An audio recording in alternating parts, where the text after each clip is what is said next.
Facebook Live sur IFM Radio Aurélien. Il est 9h20 et c'est toujours la matinale. Cette chanson qui est un hymne à l'amour. Oui, exactement. Je voulais faire une version différente. Moi, je pars du principe qu'il ne faut pas faire de reprise si on veut faire la même chose. Donc, je voulais faire vraiment une version toute douce, presque comme une berceuse, presque murmurée et pas vraiment chantée à haute voix comme nous a habitués Lara Fabian. Oui, c'est vrai qu'aujourd'hui, quand on dit reprise, c'est plutôt une revisite. Exactement, et je trouve ça très important. Bien sûr. Nous écoutons donc Michal sur IFM Radio Aurélien en live. C'est la matinale.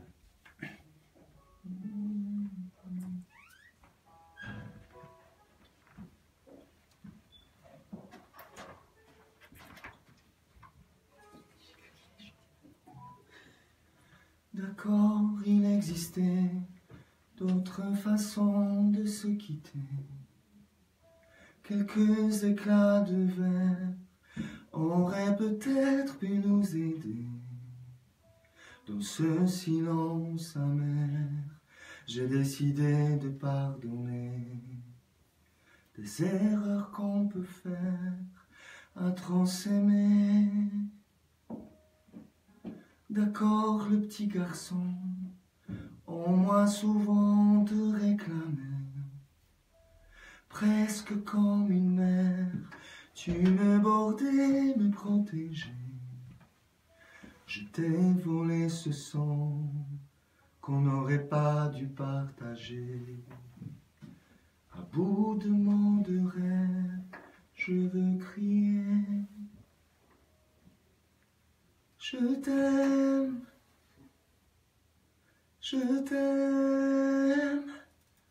comme un fou, comme un soldat, comme une star de cinéma. Je t'aime,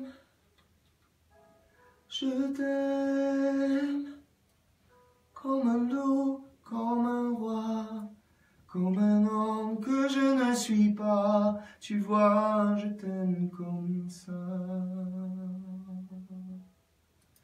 Tu vois, je t'aime comme ça.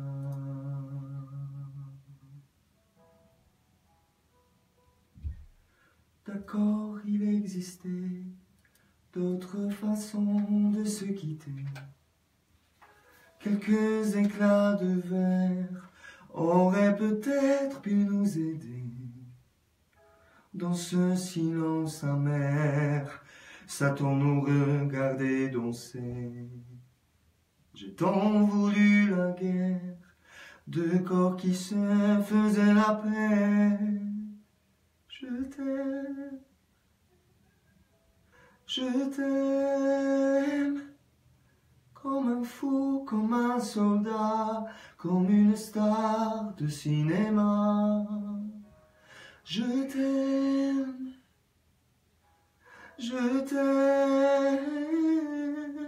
comme un loup, comme un roi, comme un homme que je ne suis pas. Tu vois, je t'aime comme ça. Tu vois, je t'aime comme ça.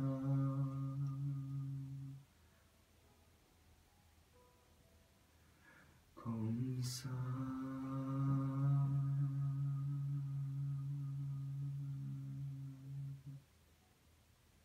Bravo Michal sur IFM Radio Aurélien avec la chanson de Lara Fabian, Je t'aime. Ce sera encore plus beau sur le plateau et bien sûr ce samedi, puisque vous serez accompagné de votre piano là. Exactement, oui. Donc ça c'est aussi mon piano, mais que j'ai enregistré chez moi exprès pour vous, pour ne pas être obligé de venir avec quoi. Et c'est sûr. Vous utilisez en plus un long piano, un piano à queue ou... Alors là-bas au Théâtre du Nez Rouge, c'est un piano droit. Oui. C'est la première fois moins que... de place en plus. Exactement, parce que je pense qu'un piano à queue, il aurait été impossible de le rentrer sur la péniche. Les entrées sont assez étroites.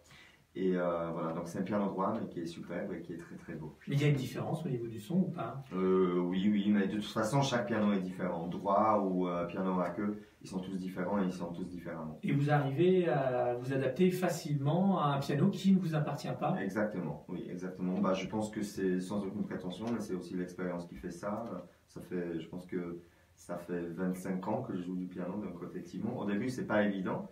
Mais maintenant, j'ai l'habitude, je gère. Et le piano, c'était déjà aussi à la maison ou pas, durant votre enfance? Oui, en Pologne, oui. J'étais très têtu, j'ai toujours voulu jouer du piano. C'était pas évident parce que je viens d'une famille très modeste et les pianos, ça allait toujours très cher. Du coup, j'ai dû attendre quelques années avant d'en avoir un à la maison. Je jouais au conservatoire, je m'entraînais au conservatoire dans les salles qui n'étaient pas louées parce que j'en avais pas chez moi pendant des années. Donc, une vraie passion et une vraie histoire d'amour là aussi. Et les chansons que vous composez, en règle générale, c'est toujours, vous vous faites toujours aider systématiquement avec votre piano, ou vous pouvez les faire comme ça sans forcément utiliser Non, j'en ai besoin. C'est vital pour moi de m'asseoir derrière mon piano pour composer une chanson.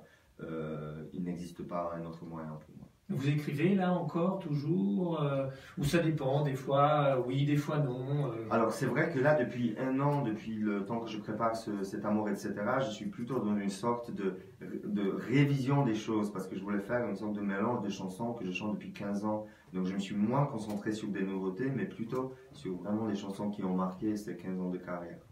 Donc 15 ans de carrière déjà, et ça ne paraît pas puisque Michal ne vieillit pas. Ah bah c'est très gentil, là vous m'avez fait très plaisir pour toute la journée, hein. Je vais voler toute la journée. Le bateau théâtre Le Nez Rouge, samedi 27 janvier, donc ce samedi à 21h15, accueille Michal et de nombreux artistes pour le projet Amour, etc. Quai de l'Oise, et pour retrouver toutes les informations, entre autres sur notre page officielle Facebook. Vous avez bien sûr aussi votre page Facebook, oui. Michal, et depuis quelques années, vous utilisez aussi votre nom de famille. Hein. Au début des années 2000, c'était uniquement Michal. Mais c'est venu avec le projet Chopin, etc. Parce que comme c'était un projet franco-polonais, j'ai décidé de rajouter mon nom de famille. Et j'ai bien fait parce que c'est vrai que si je m'appelais juste Michal en Pologne, c'est un prénom extrêmement populaire. C'est comme un peu Michel en France. Je pense que j'irai pas bien loin. Hein. J'avais vraiment besoin de mon nom de famille pour me différencier des autres Michał. Donc je me suis pas trop mouillé ce matin en essayant de citer votre nom de famille. Oui, mais en France, Michal, ça passe en France. Oui, c'est très bien. Tout à fait, puisqu'il n'y a pas d'autres artistes qui s'appellent Michal. Il y en a peut-être d'autres, mais en tout cas, ils ne sont pas aussi populaires et aussi connus. C'est gentil, mais je les embrasse en tout cas. Merci beaucoup, Michal, d'être passé ce matin. Et puis, on attend d'autres belles surprises pour cette année 2018. Et pourquoi pas donc l'album Amour, etc. En tout cas, vous réfléchissez et vous prenez votre temps parce que la musique, ça se prend pas à la légère. C'est vrai. Il faut faire ça avec. En tout cas, moi, je vais en profiter et vous remercier aussi pour votre fidélité parce que c'est déjà le 3e projet dont je parle à votre antenne. Donc, merci beaucoup. On est toujours très touchés en tout cas. Et puis c'est vrai que déjà l'album d'avant, Chopin, etc. était rempli d'amour, d'émotions. Il y avait aussi votre grand-mère dans cet album et tout. Oui, je parle toujours d'elle aussi, même pendant le concert Amour, etc. Parce que je ne peux pas chanter l'amour et ne pas parler de la femme qui m'a élevé. Merci beaucoup, Michal. C'est moi, bonne journée à tout le monde. Bon retour et à samedi Au revoir. Le bateau au théâtre. Il reste très peu de place. Vite, oui, vraiment. Et je ne le dis pas pour remplir ma salle, mais c'est la vérité. Merci en tout cas. Au revoir et bonne journée. À bientôt, Michal. 8h48 dans un instant, le grand jeu et aussi la météo. Merci. Merci à toi. Je ne savais pas que vous allez faire un direct, je l'aurais partagé. Ouais, mais parce qu'en fait, ça se fait un peu. Ouais, voilà. En fait, l'animatrice qui va juste après, elle enregistre son émission. Elle enregistre son émission et elle le met un tout petit peu. Parce que sinon, je l'aurais partagé sur ma page, mais j'ai essayé, mais c'était trop tard. Tu m'as annoncé, j'étais en train de réfléchir. Je me suis dit, non, je vais louper ma chanson si je commence. Oui, et je voulais le faire avant. Non, mais je vais voir parce que peut-être qu'on peut le faire après aussi. Je sais pas. Merci. Toi, tu t'es trouvé comment là? T'as bien chanté? Bizarrement, oui. Pourquoi bizarre? Parce qu'il est tôt et j'avais un peu peur. Je me suis un peu trompé dans les paroles, mais je pense que ça s'est pas entendu. Non, c'était très bien. À cette heure-ci, les gens ne captent pas. Mais c'est vrai que c'est pas évident de chanter comme ça, le bonheur. Mais j'ai aussi choisi une chanson exprès pour cette heure-ci où ça me demande, tu vois, comme elle est toute dans le souffle. Pas trop d'efforts vocaux. Non, celle-ci elle est assez. Non, Lara Fabian, oui. Oui, mais toutes ses cordes vocales. Oui, mais moi je pense qu'elle s'est calmée maintenant. Elle n'y met plus autant de force. Moi, je voulais faire vraiment une version un peu opposée à ce qu'elle nous a proposé. Après, j'aime beaucoup, mais je voulais faire quelque chose de très doux. Tu l'as rencontrée, Lara Fabian? Ouais. Oui, on a chanté ensemble. Et voilà. Tu as chanté avec tellement de monde, je ne sais plus avec qui tu as chanté. C'est vrai. Déjà sur la Starac, vous avez chanté avec à la fois des artistes français, des artistes internationaux. C'était génial. Ok. Bon bah bon retour. Merci beaucoup. Donc tu veux prendre le train là? Bah je pense, on est pas loin de la Non, gare. non, non, on a 2 minutes et demie là. Salut. Au revoir. De toute façon, là je suis tranquille parce que je voulais surtout être à l'heure pour le direct, tu vois. Merci beaucoup. Merci encore. Au revoir et à bientôt. Et à bientôt, bonne continuation. Merci beaucoup, ciao. Tu sais où est le bouton? Non, mais je vais le trouver. Sinon, Il est au bout du muret. Là pour sortir, je vais trouver, mais ne vous inquiétez pas. Là je suis tranquille. bon, d'accord, Au ça revoir, marche. ciao. Tu vois pas qui c'est là-dedans? Tu connais ça, Nathalie? Non, Malheureusement, il est plus dans la jeunesse, dans cette jeunesse qui regarde toutes les émissions de télé-réalité des vies. Bah, les anges de la télé-réalité, tout ça. Mag. Bah, tu connais The Voice. Oui, il y a The Voice, ça. Oui, mais après, il y a, nous, on avait la télé-réalité, mais pas comme maintenant à foison, où tu as les cœurs brisés, les couples qui se découplent. Tu sais, toutes les émissions qui passent sur les chaînes du groupe M6 et TF1. Entre ceux qui partent à Ibiza s'éclater, qui font des petits jobs et puis qui sont dans une grande villa pour s'engueuler à longueur de journée, régler leur compte parce que machin il est plus beau que l'autre. C'est un peu fait exprès.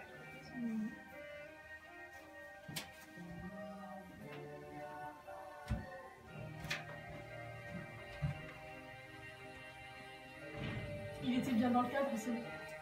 Mais du coup il fallait regarder sur Facebook pour citer les femmes et c'est pas évident, je peux pas tout faire. Parce qu'il y a des messages. Ah merde. Ça je le savais. Ah oui, mais déjà c'est compliqué, moi je dois manipuler tout, puis je dois un peu me concentrer aussi sur Michal. Donc en fait, il aurait fallu que je le fasse moi, quoi. Oui, toi ou quelqu'un d'autre. On y va. C'est toujours la matinale du plaisir, du partage, du bonheur. On est ensemble jusqu'à 9h. Il nous reste un petit peu moins de 8 minutes. Juste avant de repartir, nous allons vous offrir encore une fois de nombreux cadeaux. 01 34 12 12 22, 01 34 12 12 22. Vos places pour le concert autour des années 80 qui aura lieu le 2 février prochain à Sannois, à l'espace du centre Cyrano de Bergerac, grande salle qui va accueillir Sloan, Alain Lorca du groupe Gold, mais aussi Francky Vincent ou encore Richard Sanderson. Pour gagner vos places pour ce concert des années 80, il suffit de nous donner le nom et le prénom de cette personnalité. 01 34 12 12 22, 01 34 12 12 22. Vous êtes à 2 doigts de mettre la main sur cette personnalité. Et j'ai eu notamment comme proposition Laurent Ruquier. Non, il a une voix quand même différente de celle-ci, mais pourquoi pas, nous acceptons toutes les propositions. Nous avons eu aussi d'autres propositions, elles arrivent au fur et à mesure au compte-gouttes, donc n'hésitez pas. Faites aussi votre proposition 01 34 12 12 22, 01 34 12 12 22, et IDFM Radio Regard, votre radio préférée, vous envoie au spectacle des années 80 le 2 février au centre Cyrano à Sannois. La météo, le dernier point météo de ce jour avec Sophia, c'est à vous. Les Valdoisiens auront le matin une pluie éparse. Au sud-est, elle sera plus abondante. L'après-midi, le ciel sera juste couvert pour tout le monde. Les températures baissent d'environ 4 degrés par rapport à hier, mais nous restons au-dessus des normales de saison. Attendez-vous à avoir ce matin 8 degrés à Saint-Gervais, 9 degrés à Biarn et à Saint-Paul-aux-Maunes. En deuxième partie de journée, nous aurons 9 degrés à Marines, à Sarcelles et 10 degrés à Sagy. Un dernier point sur la circulation en Île-de-France, où ça coince exactement. Un petit peu plus de 315 km de bouchons actuellement, avec un accident toujours le même, notamment sur la A6 vers Nainville. Alors je ne connais pas cette commune, donc je ne peux pas vous en dire davantage. Et encore toujours quelques difficultés aussi du côté de vos transports en commun, et notamment sur la ligne 8 du métro. Le trafic est perturbé sur l'ensemble de la ligne suite à une panne de signalisation. Je vous rappelle aussi, suite aux inondations sur le Val d'Oise, notamment la circulation reste encore compliquée du côté de la départementale 311 qui relie Argenteuil et Beson, en longeant la Seine. La route est inondée, un peu moins bien sûr, mais dans le sens Beson à Argenteuil, elle n'est plus ouverte à la circulation depuis ce début de semaine.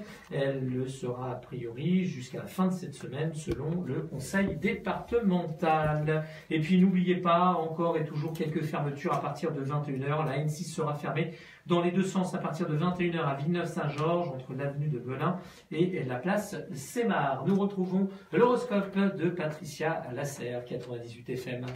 Bonjour. Bélier, votre détermination à mieux gagner votre vie sera très vite récompensée.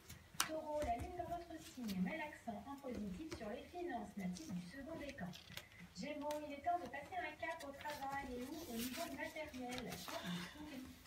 Cancer, délaissez toute possibilité d'être 13 juillet, cultivez le calme et la discrétion. Lion, des contrariétés en vue avec l'argent, le troisième décan à prendre au sérieux. Vierge, ça roule toujours pour vous, côté professionnel et financier notamment.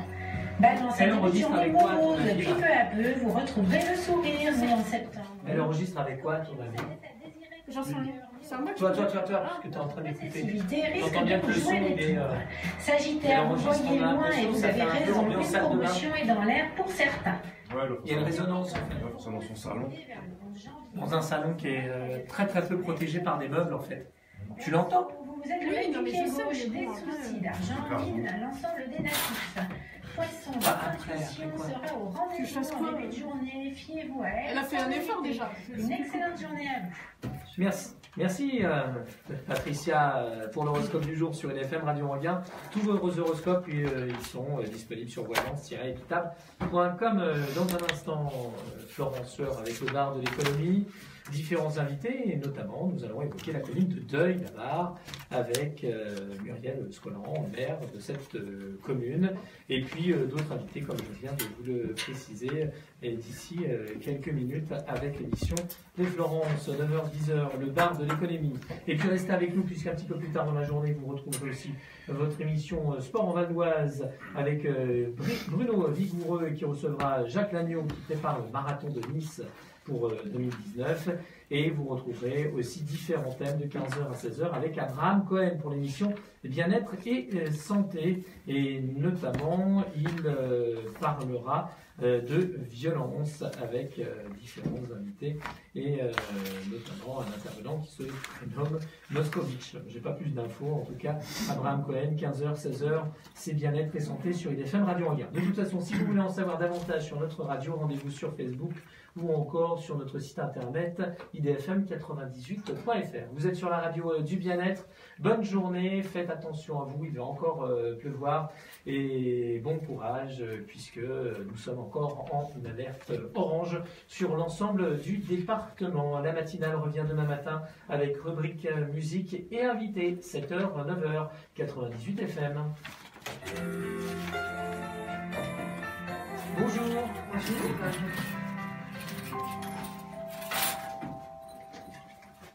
Stratégiste des marchés financiers le jour et pianiste concertiste le soir, Olivier Corbet vient d'enregistrer son premier disque, Double Jeu, sorti le 9 février 2018.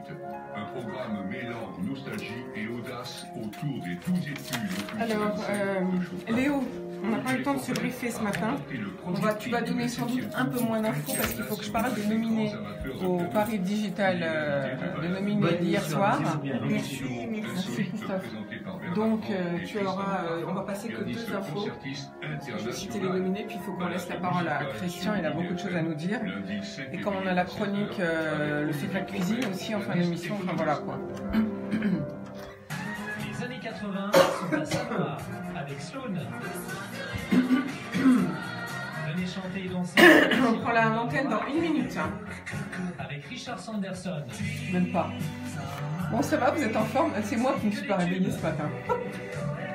Je n'ai pas entendu. On s'est couché un peu tard, mais ça va. Mais moi, je suis pas restée, je suis partie tout de suite. Ouais. Je suis allée préparer l'émission d'aujourd'hui.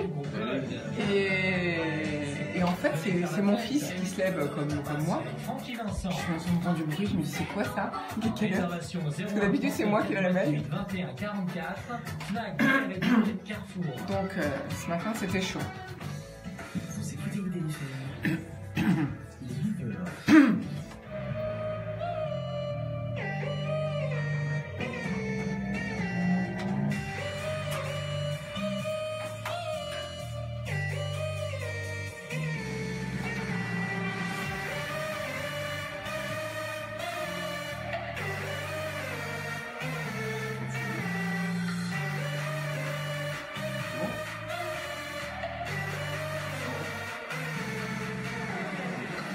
Bonjour à tous et à toutes. Merci Christophe. Nous sommes ravis de vous retrouver ce matin pour une heure de bonne humeur avec Francky à la technique et Léo, notre co-animateur de la semaine.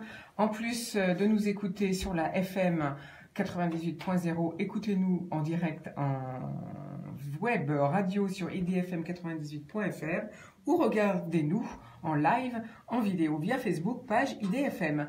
Le bar de l'économie, c'est un croisement d'expérience et de savoir-faire. Nous invitons tous ceux qui entreprennent, réfléchissent et concourent à la vie économique ou politique, en réalité à notre vivre ensemble.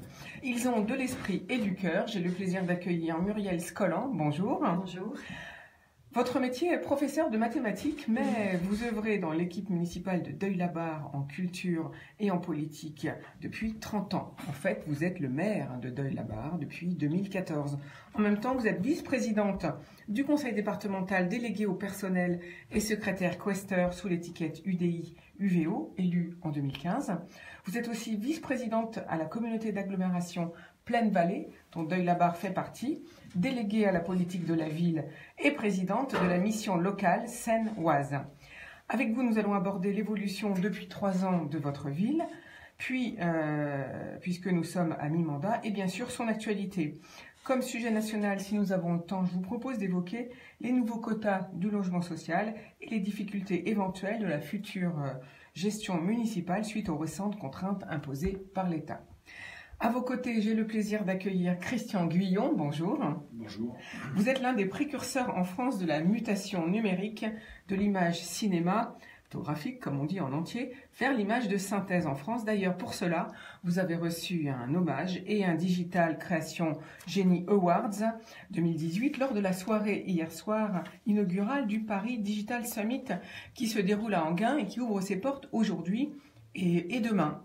Vous commencez votre carrière avec Georges Méliès, puis par construire un cinéma forain, et vous devenez chef opérateur dans le cinéma, et là, vous basculez complètement dans les effets visuels, et en 90, tout s'accélère, vous entrez à Ex Machina, la filiale Thomson CSF d'images de synthèse bien connue des gens qui à l'époque travaillaient dans ces domaines. Ça a duré jusqu'en 97. Et ensuite, ça y est, c'est parti. Vous devenez entrepreneur, vous fondez l'Est, puis ADN, puis maintenant, en 2016, de nouveau une start-up, les Tontons Flingueurs, SAS. Vous allez nous expliquer tout ça. Et surtout, on aimerait avoir avec vous d'où vous êtes parti au niveau des effets spéciaux et surtout, quelle est votre vision de là où vous voulez amener les effets spéciaux, parce que ça, c'est vraiment très intéressant. En même temps, si on a le temps, j'aimerais que vous abordiez le côté de qu'est-ce qu'un management d'entreprise éthique. C'est comme ça que vous avez géré vos entreprises jusqu'à maintenant. Alors, vers 9h25, c'est la pause info de Léo. Et vers 9h50, un secret de cuisine sera dévoilé par Bruno qui va arriver. Mais tout de suite, un petit rayon de soleil. Notre pépite musicale du jour, je vous propose Barbara. Excusez-moi, j'ai rigolé parce que c'est très bien. Vous avez dit, j'ai commencé avec Méliès.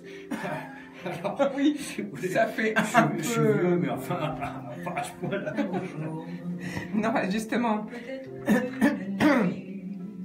Enfin, j'aurais Ah oui, je comprends. C'est pas tilté. J'aurais pas dû le formuler comme ça. Vous pouvez me dire 30 secondes. Surgit un aigle noir,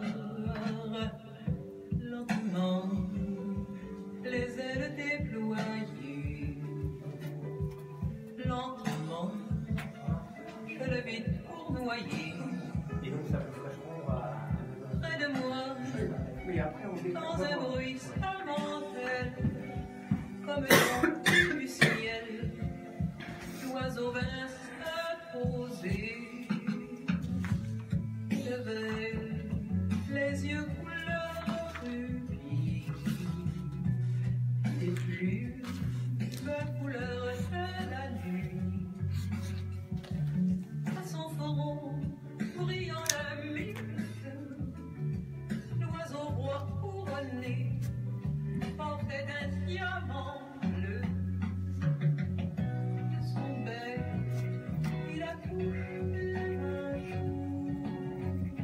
Dans ma main, il a glissé. Francky, elle dure combien de temps cette chanson? Elle dure 4 minutes. Ah non, non. On va reprendre. Tu nous la laisses. Ça fait combien de temps là? Ça fait 1 minute 50. Bon bah là, à 2 minutes, on reprend. Hein. Je te fais signe pas à 2 minutes, mais il y a une coupure en fait. Il y a un pont. On va reprendre nos Ok. Non, non, parce qu'il faut laisser le temps. Ils ont plein de choses à dire, nos invités. Sinon, c'est pas l'émission musicale du soir, donc.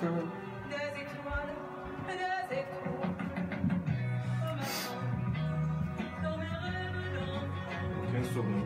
Ok, 15 secondes, ça va très vite.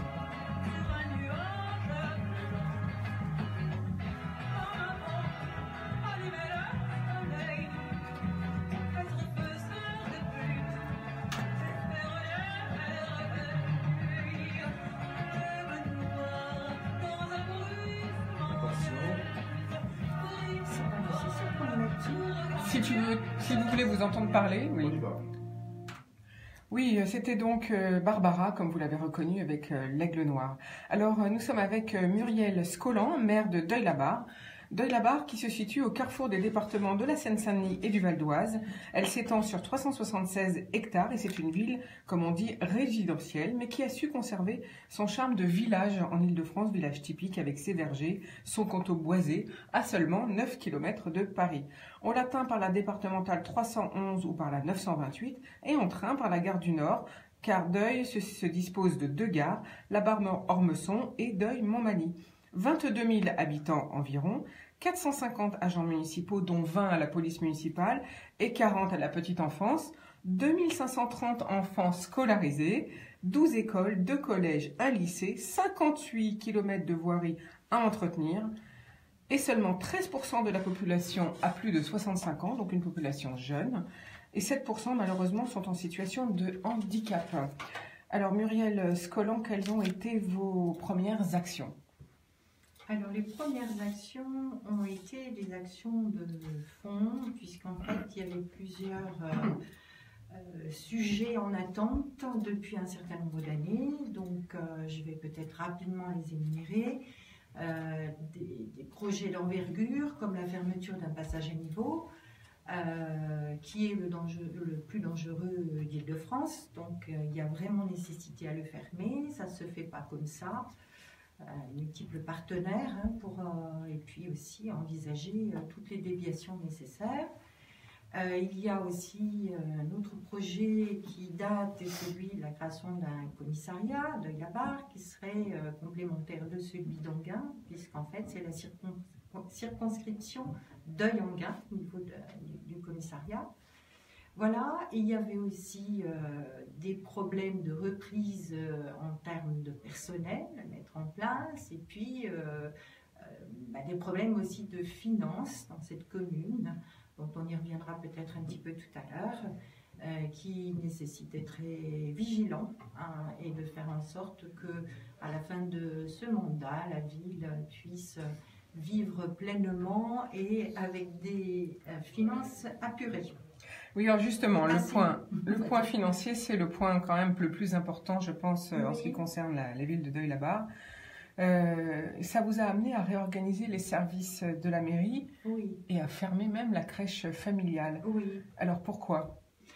Alors la crèche familiale, c'était la crèche la plus ancienne sur la ville de Deuil, puisqu'ensuite on a eu des crèches collectives, maintenant on a des micro-crèches, enfin toute autre sorte d'équipements, mais celle-ci devenait vieillissante avec un personnel qui avait des difficultés à pouvoir accueillir les enfants, et du coup on est arrivé dans une situation où un berceau revenait à 17 000 € par enfant, ce qui n'était plus tenable.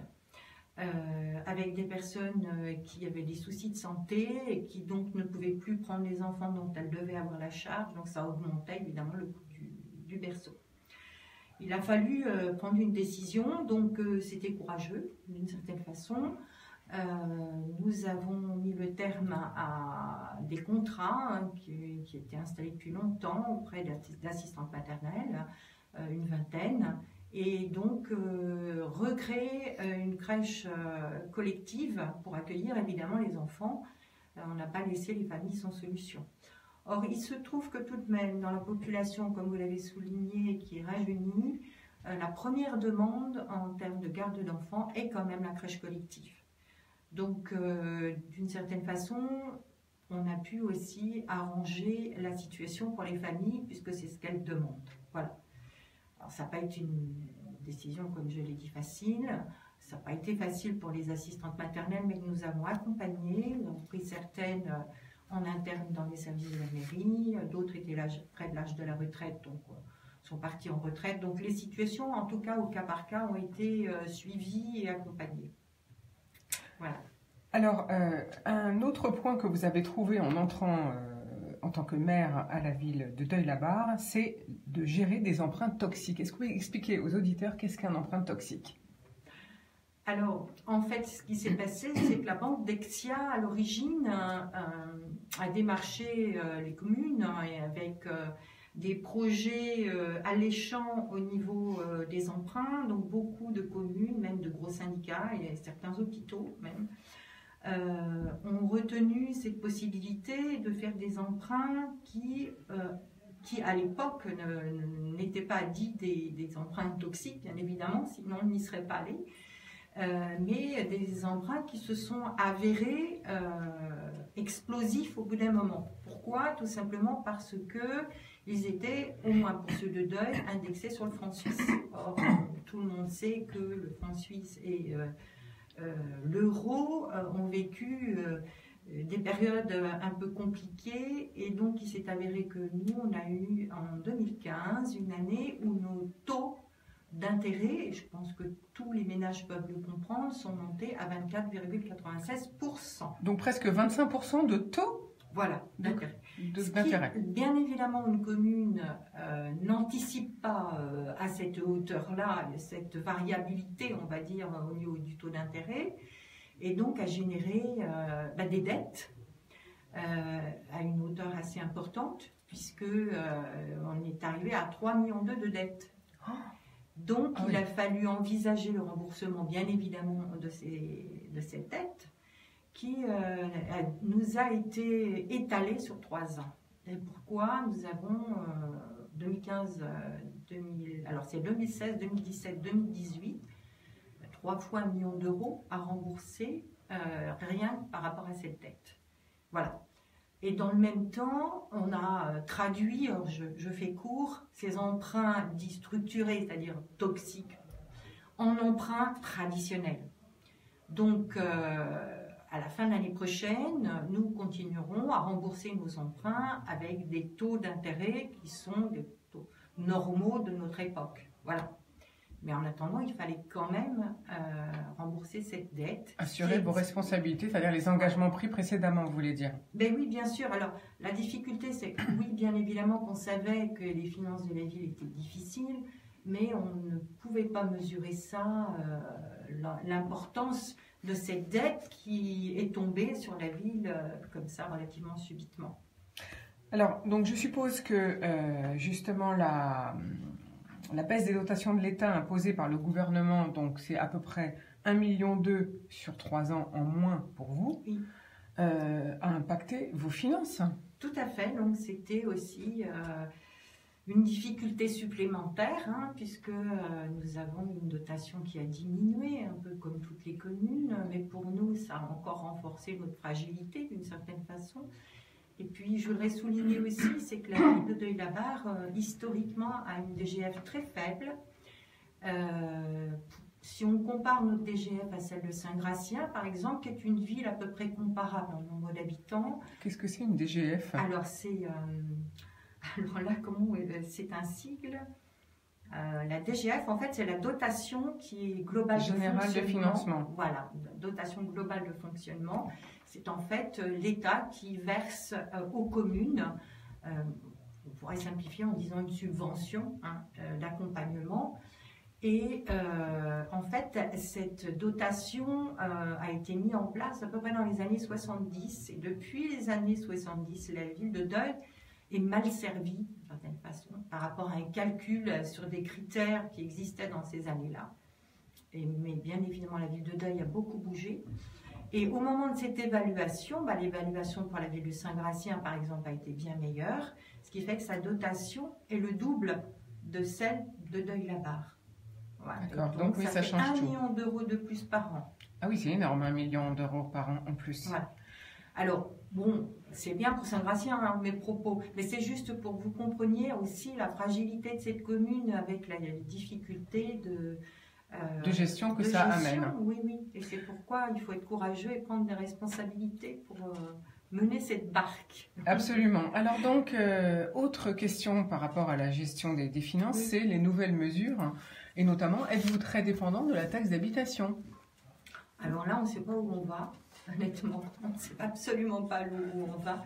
Alors c'est toute la difficulté, et je trouve que les choses sont de plus en plus difficiles parce que les directives tombent vraiment maintenant à la dernière minute, et on nous demande de faire un budget pour l'année 2018. On est en 2018 et on n'a toujours pas les directives par rapport à la taxe d'habitation. Donc on va faire un budget conforme à ce qu'on faisait les années passées, mais on ne sait pas comment si la taxe d'habitation effectivement est supprimée, comment elle sera compensée et à quelle hauteur. Voilà. Ah oui, donc vous n'êtes pas sûr d'être compensé à 100% de la perte éventuelle que vous allez avoir, c'est ça que vous voulez nous dire? Alors, on m'a appris à être prudente, c'est que je n'ai aucun document qui aujourd'hui atteste qu'effectivement on sera compensé à hauteur du manque à gagner. Alors j'espère, parce que de toute façon pour nous, la taxe d'habitation c'est 6 millions d'euros qui rentrent, donc si on nous supprime 6 millions d'euros, moi je rends les clés tout de suite à monsieur le préfet, que je ne sais pas équilibrer mon budget si on retire 6 millions d'euros. Alors, pensez-vous pouvoir atteindre l'équilibre, en tout cas en 2019, comme vous l'envisagiez? Alors, si effectivement, on va dire les règles du jeu sont toujours les mêmes, on a tout fait pour pouvoir y arriver. On a fait un peu mieux cette année qu'on ne l'avait envisagé au moment où on a fait notre budget. On a réussi à faire des économies, notamment au niveau de la masse salariale. On a économisé 600 000 euros, ce qui n'est pas rien. Non, c'est pas rien. Voilà. Et alors, il y a eu aussi la suppression des nappes, des rythmes scolaires qui nous ont accompagnés dans ce sens-là, sur au moins un trimestre. Et donc, on ne l'avait pas anticipé en début d'année, et donc ça nous a permis de faire une partie de ces économies, en tout cas. Et puis, vous avez fait quelques plans de cession immobilière, je crois. Oui. Alors, en fait, quand vous êtes en période un peu de disette, vous vous dites comment je peux améliorer ma situation. Donc, nous avons vendu, alors là, on est en train de signer les promesses de vente, des terrains ou des biens qui avaient été acquis par la municipalité au regard de projets qui aujourd'hui n'existent plus. Et donc, nous portons des biens qui finalement n'ont plus de sens à être portés. Donc, on n'a pas vendu des biens sur lesquels on pouvait faire quelque chose. Voilà. Il y a encore un autre bien rue Haute, par exemple, qui est une boucherie qui est complètement délabrée et qui, là, va être requalifiée d'une certaine façon. On pense y faire une crèche aussi en centre-ville. Donc, on réfléchit à valoriser finalement nos biens. Voilà. Muriel Scolan, je vous propose de faire une petite pause musicale et on revient tout de suite avec les projets à venir. Très bien. Bon, bah c'est parfait. Ça va? Oui. Je vais devoir monter. Pas de souci.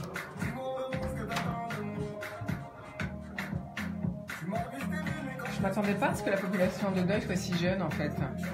Je pensais, c'est bien. En fait, c'est bien pour vous. Oui, c'est bien. Oui, c'est bien. Mais si tu veux, il faut qu'on anticipe. Parce que du coup, maintenant, les écoles commencent à arriver à saturation. Donc, on nous force à construire. Comme on nous force à construire, ça amène de la population. Il faut faire des équipements. Donc, on est dans une spirale où il n'y a pas beaucoup de respiration. Mesdames, messieurs, bonjour. Ça va, non? Ça va bien? Ouais, ça va bien, et toi? Pas tranquille. Tu peux là-bas? Ouais. Bonjour madame. Muriel Scolan, maire de Deuil-la-Barre. Bruno Vigoureux, qui fait 2 choses pour nous. 3 choses. Le sport et la cuisine. Ah oui, d'accord, oui. C'était quoi la troisième? Non, d'accord. Non, je parle, il y a trois interventions, je veux dire. Si tu as une nouvelle corde à ton arc, moi c'est la bienvenue. Deux domaines, tu as raison. D'accord. Moi, je vous propose un sportif à Deuil qui s'est déclaré et il est rigolo. Il a décidé de faire les marathons sur des villes, des grosses villes, bien sûr, par ordre alphabétique. Ah bon? Donc là, cette année, il fait E et F. Donc il y aura Francfort et puis Édimbourg, je crois. Enfin, voilà. Oui, parce que toutes les grandes villes ont leur marathon. Chaque année. Bah, il faut nous envoyer le nom parce que Bruno fait une émission sportive tous les jeudis. Tous les jeudis, de 14h30 Pas venir. à 15h, aujourd'hui, de 14h30 à 15h. Je trouve que c'est original. Ouais, c'est marrant. Alors il s'est adressé à nous parce que comment les jumeler avec Francfort? On va reprendre. Ça fait combien de temps, Francky? Ça fait 1 minute 55. Ouais, les bons, on y va. Parce que Christian Guillon, il a plein de choses à nous dire aussi. Donc, On y va. C'était l'artiste, vous l'avez reconnu. Nous sommes en direct sur EDFM avec Muriel Scollan, maire de Deuil-la-Barre. Et nous allions parler des projets que vous avez pour la ville. Alors, je crois que, enfin, c'est pas un projet d'ailleurs, vous avez créé l'installation d'un conseil consultatif communal. Qu'est-ce que c'est? Oui. Alors, sur la ville de Deuil-la-Barre, le parti pris, c'est d'associer les habitants au projet. Donc, en fait, on a mis plusieurs instances en place de participation. Un conseil consultatif qui s'adresse plutôt à des gens qui ont envie de réfléchir sur l'avenir de notre commune et d'accompagner les élus dans ce sens, puisqu'on dit souvent que les élus ont la tête dans le guidon. Donc, c'est bien aussi des gens qui prennent un peu le recul, voilà, s'inscrivent et participent. Donc, on a 3 commissions. Une qui tourne autour de l'identité de la ville, c'est plutôt urbanistique, on va dire. Une commission sur la culture et une commission sur l'économie sociale et solidaire. Voilà. Et donc, ce sont des Deuillois qui se déclarent comme volontaires et qui travaillent sur les thèmes. Ensuite, nous avons des comités de quartier. On a découpé la ville en 6. Et l'idée, c'est d'être là plus terre à terre, de regarder en faisant des diagnostics en marchant avec les habitants, tous les petits dysfonctionnements au quotidien que peuvent vivre les habitants. Qu'est-ce que ça veut dire, un diagnostic en marchant? Eh bien, on se donne rendez-vous avec des habitants qui le souhaitent. D'ailleurs, ce sera le samedi matin pour qu'on ait le plus de participants possible, à un point donné du quartier. Et on va faire un parcours avec eux. Donc, c'est comme une promenade, en fait. Quand vous dites marcher, c'est marchant, c'est le verbe marcher. En marchant, voilà. Et s'il y a un panneau sens interdit qui n'est pas bien positionné, c'est beaucoup plus facile de le visualiser ensemble que de l'écrire sur un courrier. Et ensuite, on a les services avec nous et les gens s'expliquent en disant, donc on dit oui c'est possible ou c'est pas possible, quand ça sera fait et combien ça va coûter. Comme ça, on repart avec le sujet traité. Donc c'est une certaine façon. Donc inutile maintenant de vous écrire si on a quelque chose à dire. On vient à ces rendez-vous finalement. Voilà. Et on vous dit tout de suite et on règle tout de suite le problème. Tout à fait. Ah, c'est original. Pas, parce que parfois aussi les gens ont des idées qui finalement s'expliquent autrement et enfin en fait c'est un moment d'échange. Et à la fin de ce parcours, on se réunit ensemble et on se dit, ben voilà, est-ce qu'il y a une thématique particulière qui mérite à ce qu'on en reparle? À ce moment-là, on se donne un moment, un rendez-vous et on se regroupe tous pour travailler autour de cette thématique. Voilà. Alors, vous en prévoyez combien des réunions par an comme celle-ci? Il y a 6 comités de quartier, donc ça fait 6 réunions au moins, là qui sont lancées à partir du mois de février. Et puis ensuite, on en refera une en fin d'année. Mettons 2 cycles de 6, donc ça fait 12, ça fait déjà pas mal. Et puis par contre, on a aussi d'autres instances participatives qui s'appellent le Café Citoyen. Donc là, en fait, nous faisons des ateliers. Voilà. Donc là, il y en a un le 15 février, il y aura 3 ateliers. Un atelier où on fait venir un intervenant qui est orange par rapport au développement de la fibre sur les communes. Un autre atelier dont l'intervenant sera la directrice du SIAR pour nous parler d'un bassin qui va arriver sur la commune en 2018. Et puis 2 autres projets qui sont d'ordre sportif. Donc ça sera le 3e atelier. Donc les personnes qui assistent s'installent. Il y aura 3 sites dans la salle des fêtes et discutent avec les élus et les intervenants sur le nouveau projet qui est mis en concertation ou en information, ça dépend des sujets, auprès des habitants. Alors, c'est des cycles d'une demi-heure. Après, les gens tournent et passent d'un atelier à l'autre. Et quand ils sortent de la salle des fêtes, et comme ça, ils ont fait le tour des 3 ateliers. et ils ont toutes les informations. Voilà. Alors donc, autre projet intéressant pour cette année 2018, Oui. c'est que vous lancez une année culturelle autour du thème du robot. Voilà. Alors, en fait, à Deuil, on a décidé de faire au niveau culturel des manifestations un peu d'envergure et thématiques. Donc, l'année dernière, on avait fait autour du dinosaure. Or, les dinosaures ont laissé des traces dans la géologie. Et maintenant, on s'interroge dans l'avenir. Si nous, aujourd'hui, on laissait des traces, qu'est-ce qu'on laisserait comme traces? Et notamment, alors un peu d'anticipation, quand il y aura des robots, qu'est-ce qu'on laissera sur notre Terre? Voilà. Ça, c'est une lecture plus géologique. Hein. On parle de l'anthropocène. L'anthropocène, c'est un changement d'air, E-R-E. Est-ce qu'effectivement on change d'air ou pas? Donc là, c'est une lecture plus scientifique. Le robot, alors on a un sculpteur qui a beaucoup travaillé, nous, sur la ville de Deuil, sur ces thématiques. Donc il y a une très jolie exposition qui met en scène des robots. Et au-delà de ça, on a aussi une autre lecture qui est moins basée sur le développement durable, mais plus sur l'avenir. On a eu l'ère de l'Internet qui a pénétré les foyers.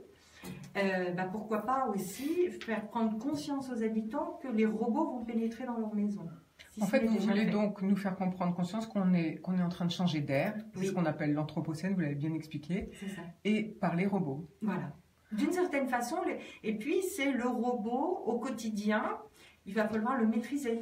C'est-à-dire, est-ce que c'est le robot qui va nous maîtriser ou nous qui allons maîtriser les robots? Donc c'est toutes ces questions-là qu'on va se poser pendant cette période. Et puis, de toute façon, le robot, ça fait un petit moment qu'il est rentré dans nos foyers sans qu'on s'en rende compte, en fait. Voilà. D'ailleurs, Christian Guyon nous en parlera peut-être tout à l'heure. Voilà. Merci beaucoup, Muriel Scollan, maire de Deuil-la-Barre. Nous allons tout de suite donner la parole, car c'est l'heure des infos de Léo. Alors, Léo, Toshiba évite de justesse une radiation en bourse, c'est bien ça? Oui, il lui fallait trouver 5,5 millions d'euros pour rééquilibrer son bilan comptable avant le 31 mars 2018. Mais par miracle, une société de hedge fund, emmenée par Bobost Group, a accepté de racheter ses créances pour 1,8 milliard d'euros. En échange, Toshiba va céder ses actions Westinghouse pour un montant symbolique de $1 à la société Brookfield Business Partners. Mais dans sa précipitation, l'entreprise a dû céder pour 15 milliards d'euros Toshiba Memory, son activité la plus dynamique. Le groupe va se retrouver amputé de l'entité qui générait ces dernières années l'essentiel de ses profits. Alors, parmi les nouveautés produits, une voiture destinée au marché chinois vendue à 7 500 €. L'équipementier français Valeo a profité du CES Consumer Electronic Show pour présenter un prototype de citadine électrique e-Blast doté d'une autonomie de 100 km grâce à une batterie lithium-ion de 14 kWh. Taillée pour la ville, légère, très compacte, elle est rechargeable en moins de 4 heures. Elle peut atteindre 100 km/h en vitesse de pointe, largement suffisant pour des trajets interurbains quotidiens. Ce prototype de citadine baptisé 48V est subventionné par la Chine. La 48V utilise un système de propulsion électrique basse tension à la récupération d'énergie au freinage développé par Valeo. Merci Léo. Alors, dernière info reçue ce matin, c'est la présidente du conseil départemental du Val d'Oise, inquiète du devenir de la ligne 17, participera à la réunion de concertation ce vendredi, à la préfecture de la région. Bonne nouvelle donc pour les Valdoisiens. Autre information importante qui nous amène d'ailleurs à passer la parole ensuite à Christian Guyon, c'est la soirée des Digital Creation Génie Awards qui a eu lieu hier soir et qui a récompensé les meilleures sociétés en effets visuels. Alors en publicité, c'est l'équipe de Stéphane Allender avec la société Micros. Pour la catégorie personnages et créatures, c'est l'équipe de Robert Pachakian de la société Setup. Ensuite a été décerné un prix plutôt au meilleur environnement. C'est l'équipe de Thomas Barat de la société E3. Pour la fiction TV, c'est l'équipe de Pierre Buffin, la société BUF, BUF. Et puis pour redonner vie à des lieux ou à des personnages, eh bien c'est aussi l'équipe de Pierre Buffin, la société BUF. Pourquoi tout ça? Eh bien parce que le Paris Digital Summit ouvre ses portes aujourd'hui. Et nous allons d'ailleurs tout de suite en parler avec Christian Guillou, mais avant, une petite pause musicale. Donc là, on fait qu'1 minute. J'ai choisi une pause musicale, c'est Bagdad Café. D'accord, pas de problème. Ça n'est ni Guillon ni Guillou, c'est Guillon. Qu'est-ce que j'ai dit? On prononce pas Guillon, on ne dit pas le U. Guillon, vous dites. D'accord. Je vais m'améliorer. Ce matin, c'est un peu dur, hein. Si vous m'appelez Méliès, ce serait cassé. Non, quand même pas.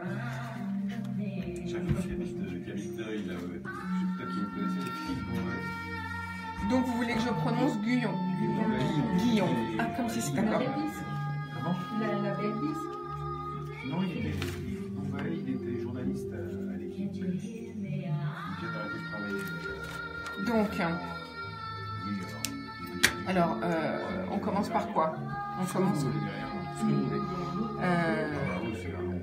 Donc, on parle pas de Georges Méliès, c'est pas la peine. Non. De votre rapport, d'accord. Donc, on en parlera une autre fois, peut-être. Est-ce que vous voulez que je commence par poser la question du fait que les effets spéciaux sont un moteur de l'économie?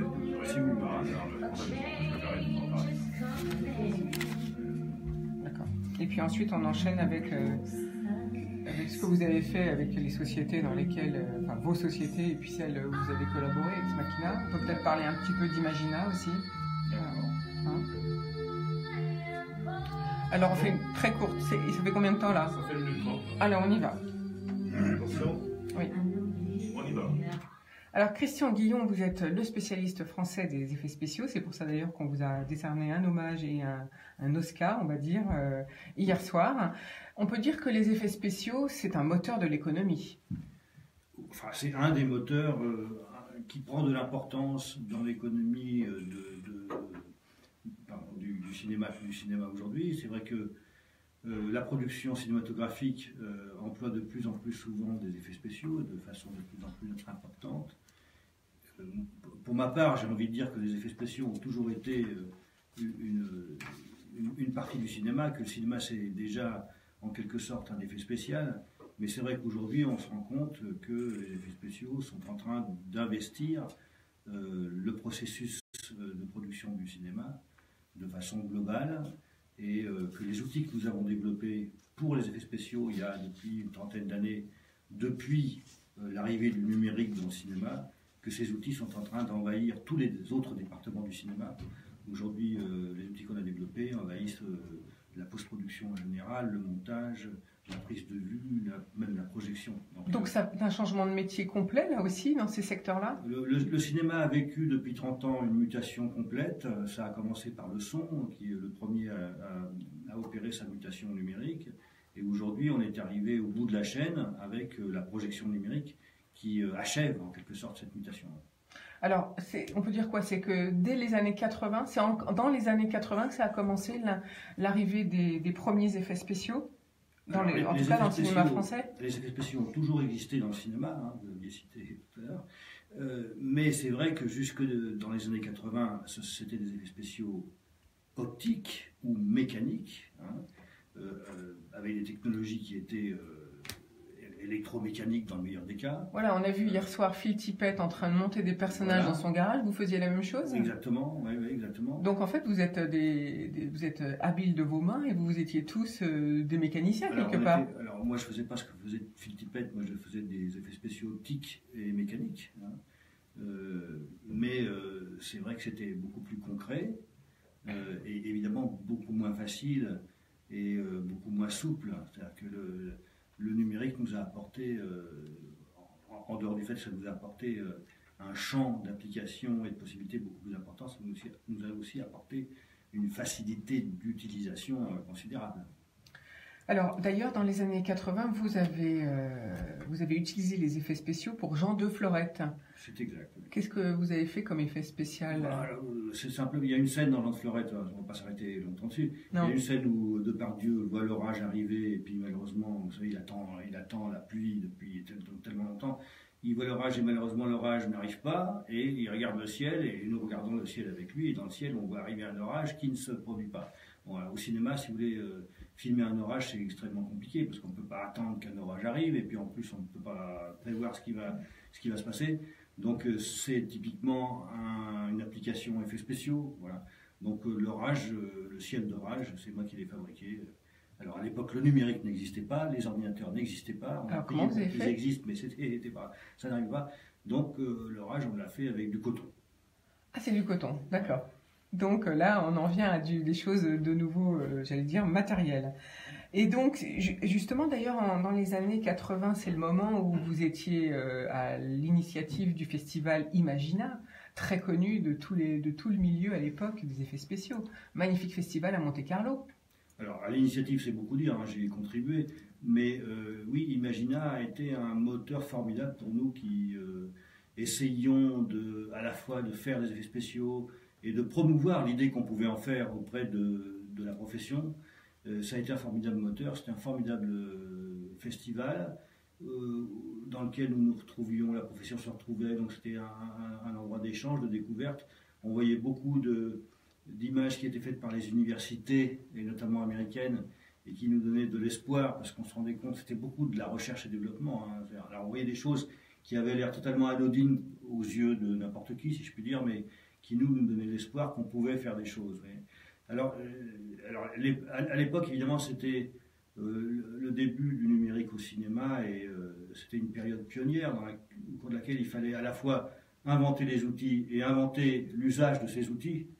Et puis, au bout d'un certain temps, les choses se sont un peu stabilisées, forcément, et sans doute qu'Imagina a pris moins d'importance. Mais je trouve qu'aujourd'hui, le PIDS est en train de redevenir un petit peu ce qu'était Imagina à l'époque, aussi dans la mesure où l'époque qu'on vit aujourd'hui est de nouveau une époque d'innovation importante, comme ça l'a été dans les années 80-90. Aujourd'hui, on a de nouveau des perspectives très intéressantes d'innovation dans les effets spéciaux, pas seulement dans les effets spéciaux, mais en particulier dans les effets spéciaux. Et j'ai l'impression que dans les 3, 4, 5 ans qui viennent, vous allez découvrir des applications vraiment intéressantes. Alors justement, dites-nous un peu quelle est votre vision des effets spéciaux par rapport à là où vous êtes parti. Alors on va dire, parce qu'avec Ex Machina dans les années 90, vous pensez que ça va plus du tout être les mêmes effets spéciaux dans le futur? De toute façon, il y a une continuité, si tu veux. Pardon, excuse-moi. Il y a une continuité. Ce qu'on faisait en optique il y a 40 ans, j'ai commencé il y a 40 ans, ce qu'on faisait en optique il y a 40 ans, les fonctions sont souvent les mêmes aujourd'hui avec des outils différents. Bon. Mais les outils, évidemment, évoluent tellement vite que ces fonctions s'élargissent. Donc, je crois, ce qui va se passer là dans les années qui viennent, personne ne peut évidemment le prévoir, mais il y a des pistes. On a des pistes, et il y a plusieurs pistes. La première, si vous voulez, c'est celle que je viens de citer, c'est le fait que les outils se diffusent, se dissolvent dans le processus global de production.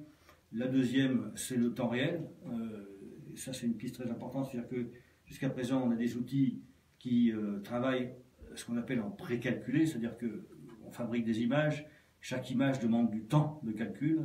Oui, parce que c'est les ordinateurs qui calculent. Parfois 1 heure, 2 heures, 3 heures de calcul par image, mais on peut multiplier les processeurs. C'est énorme. Il faut, parce que nous, on ne se rend pas compte du temps qu'il faut. Oui, alors un film, c'est 24 images par seconde, mais quand on fabrique des images truquées, ça peut prendre 1 heure ou 2 ou 3 par image. Ouais. Et il faut par toujours, processeur. Et il faut toujours 24 images par seconde. Il faut toujours 24 images par seconde, voire 48, voire 50, voire 60, voire plus, parce qu'aujourd'hui, il y a de plus en plus d'applications pour lesquelles on a envie ou besoin d'avoir des cadences plus élevées. Donc, le temps réel, c'est une piste intéressante parce que les outils évoluant, les processeurs évoluant, les cartes graphiques évoluant, on peut commencer à calculer des choses intéressantes avec une qualité qui reste bonne en temps réel. Alors le temps réel va nous amener énormément d'applications intéressantes, notamment, et c'est sur quoi je travaille en ce moment, notamment ce qu'on appelle la prévisualisation on-set, c'est-à-dire la capacité à faire des effets spéciaux non plus en post-production, c'est-à-dire après le tournage, mais à les faire sur le tournage, au moment où on filme les acteurs, où on filme la partie réelle de l'image. Et à ce moment-là, sur le plateau, on peut avoir une préfiguration au moins, voire plus tard, le définitif, de ce que sera l'effet spécial, de ce que sera l'image finale, avec le mélange entre les éléments réels et les éléments virtuels. Un changement complet pour les acteurs aussi. Alors la troisième piste, si vous voulez, c'est ce que j'ai envie d'appeler la bascule de l'image filmée vers l'image calculée. C'est le fait que des créatures, des personnages, des objets qui sont fabriqués en images de synthèse, c'est-à-dire qui sont calculés, qui ne sont pas filmés, hein, que ces objets-là ou ces personnages-là acquièrent dans le cinéma, dans le film, un statut qui soit équivalent à celui des éléments filmés. C'est-à-dire si vous prenez par exemple Avatar, et j'espère que les prochaines versions seront encore plus flagrantes de ce point de vue-là, vous avez des personnages qui sont des acteurs filmés, et puis vous avez des personnages qui sont des créatures numériques, bon, les Na'vi dans Avatar. Bon, et ces personnages, ces créatures numériques, sont capables de provoquer chez le spectateur de l'empathie, de l'identification, au même titre que les acteurs filmés. C'est vrai. Ou si vous prenez le dernier Planète des singes, par exemple, vous vous rendez compte que tous les personnages principaux sont des créatures numériques. Et en fait, que les acteurs sont des personnages secondaires. Et nous, c'est incroyable, le spectateur, on ne s'en rend pas compte et on se laisse prendre au jeu. Voilà. Et vous, et on éprouve de l'émotion. Et ces personnages numériques provoquent votre émotion, votre compassion, votre empathie, etc. Donc, vous voyez, on arrive à un statut équivalent entre les éléments filmés et les éléments calculés. D'ailleurs, ça va avec une sorte de fusion entre les processus de production des films de prise de vue réelle et des films d'animation. Donc, demain, il n'y aura plus de différence entre un film d'animation et un film de prise de vue réelle. Ça sera une image globale.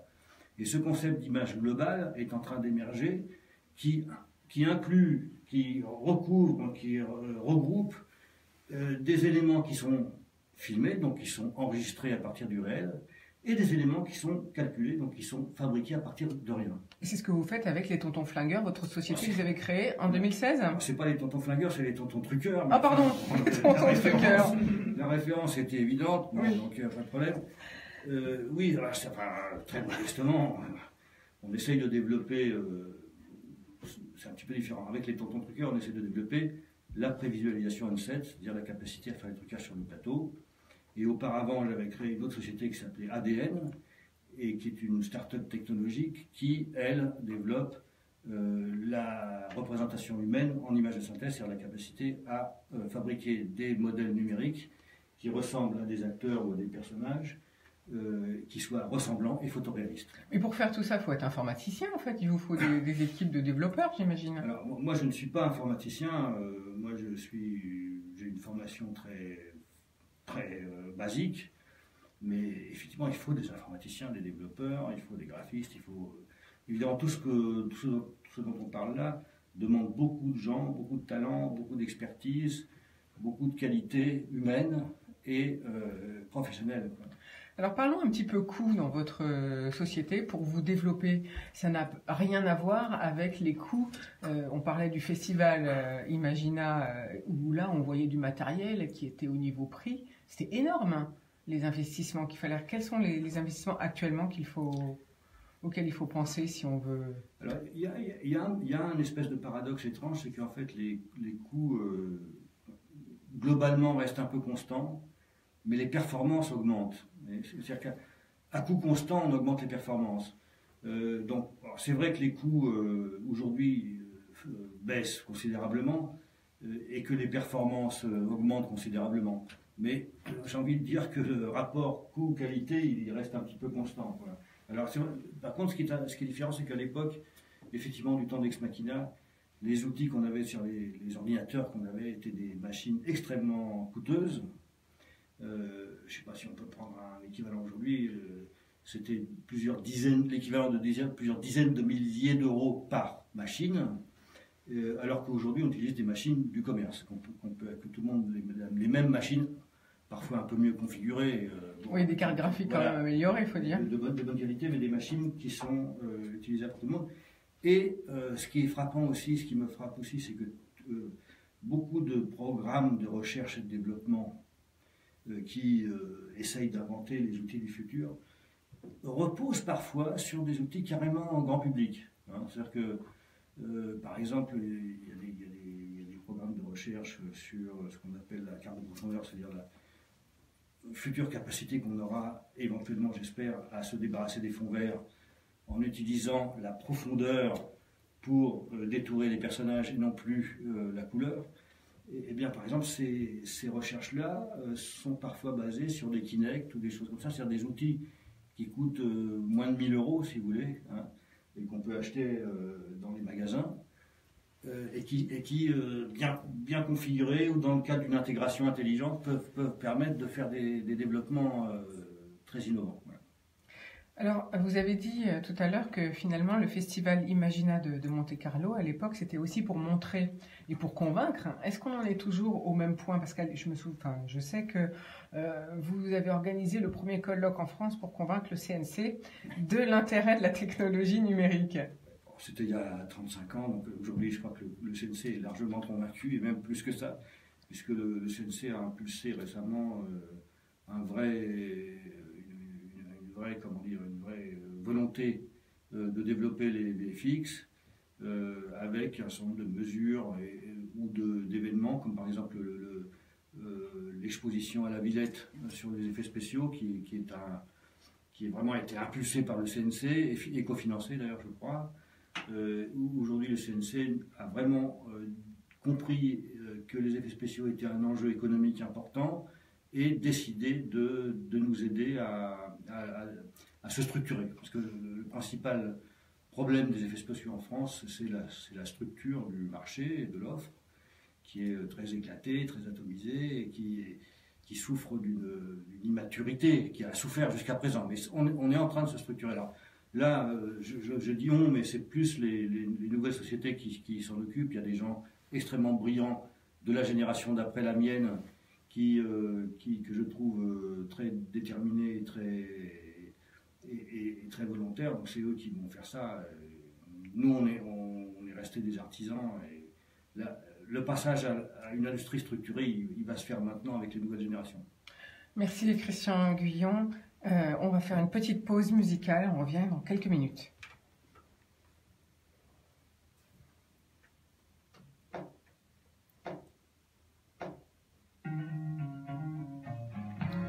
Je sais plus ce que j'ai choisi.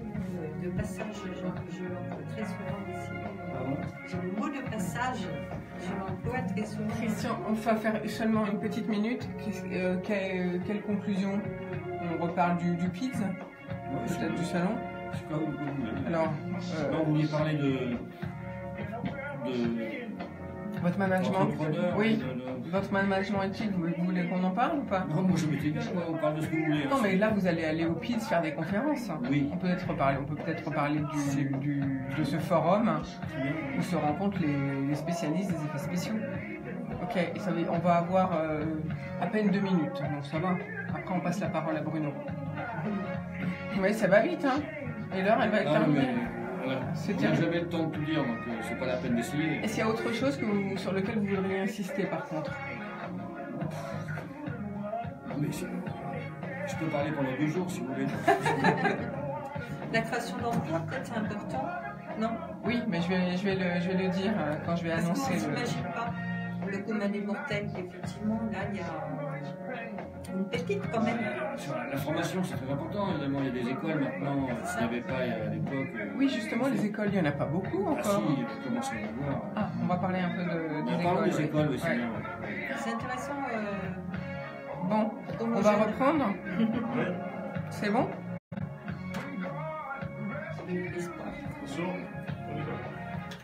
On est sur IDFM. Christian Guillon, le pionnier des effets spéciaux en France, est avec nous parce que vous allez dans quelques minutes au PIDS faire des conférences. Je suppose que c'est le forum où on se rencontre entre spécialistes des VFX, comme on dit, c'est le mot pour les effets spéciaux.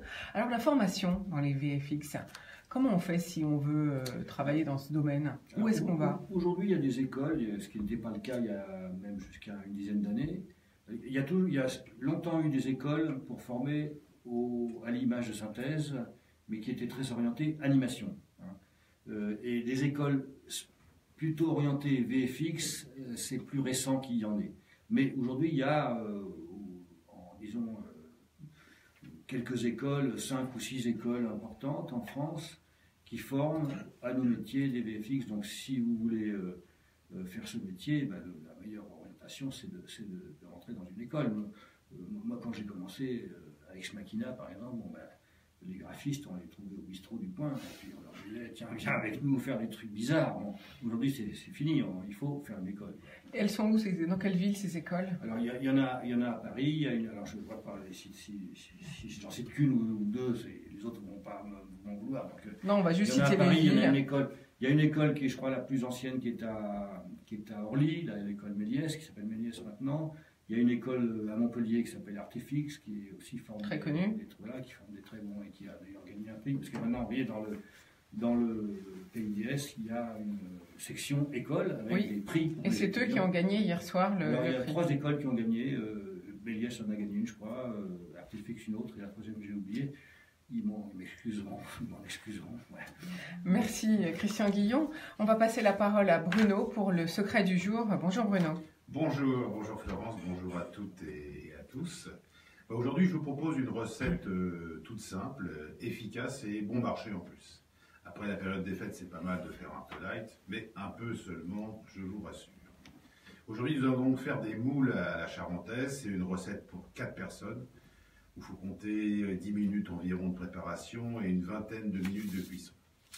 Alors, on y va. Il vous faut 4 litres de moules, 4 échalotes, 15 centilitres de vin blanc sec, 40 g de beurre, une gousse d'ail, 4 cuillères à soupe de crème épaisse, j'avais bien dit un peu light.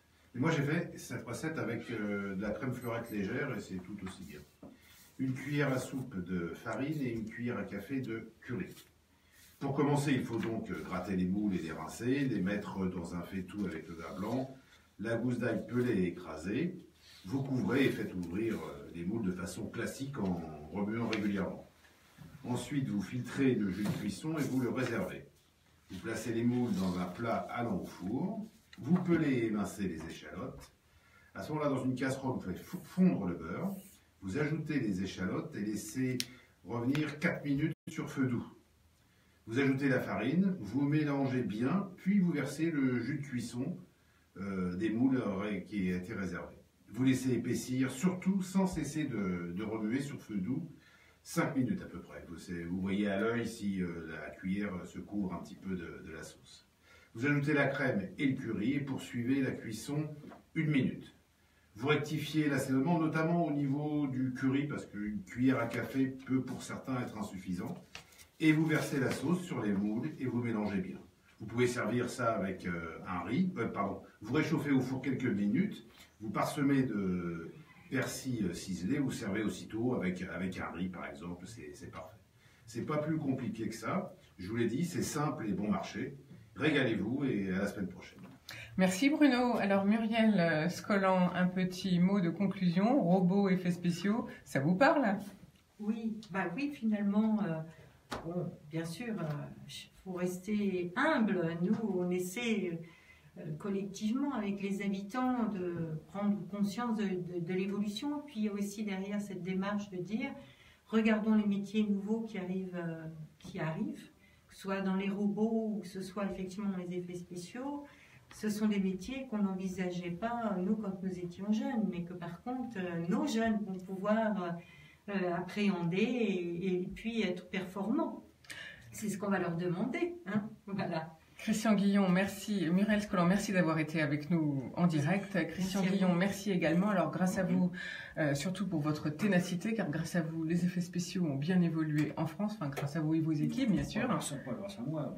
Ah bah, beaucoup, si, quand même. Vous avez fait beaucoup de choses parce que j'ai pas cité tout ce que vous faisiez dans les commissions des différents syndicats ou associations qui existaient à l'école pour porter la parole des effets spéciaux. Et c'est vrai que c'est un travail de fond que vous avez fait pendant des années. Donc, merci pour tout ça. On vous retrouve demain, toujours pour parler du Paris Image Digital Summit, ou PIDS, comme on l'a dit, avec cette fois Yann Marchais, qui est le directeur marketing et l'organisateur, d'ailleurs, de cette opération, de ce festival, de ce forum. Je vous rappelle qu'il y a 200 emplois à pourvoir en ce moment. C'est la rencontre des VFX à Enghien-les-Bains, au Centre des Arts et à la Salle des Fêtes. Le forum emploi, c'est la job fair, comme ils appellent, et c'est aussi le moyen de s'échanger des bonnes pratiques dans le milieu des VFX. Il y a des conférences et il y a des masterclass. C'est aujourd'hui et c'est demain. Et pour en parler, donc, je répète, Yann Marchais, directeur de la commission du film, et Philippe Sueur, bien sûr, maire d'Enghien-les-Bains, qui accueille cette manifestation et qui la promeut. On vous souhaite une belle journée pour aujourd'hui. On vous retrouve donc dès demain 9h. En attendant, on vous laisse avec l'équipe d'Isabelle Durand qui arrive et un petit peu de musique pour conclure. Merci beaucoup à vous deux. Désolée d'avoir bafouillé, mais quand je suis fatiguée, c'est comme ça. Oui, invite par personne, pour 4 personnes.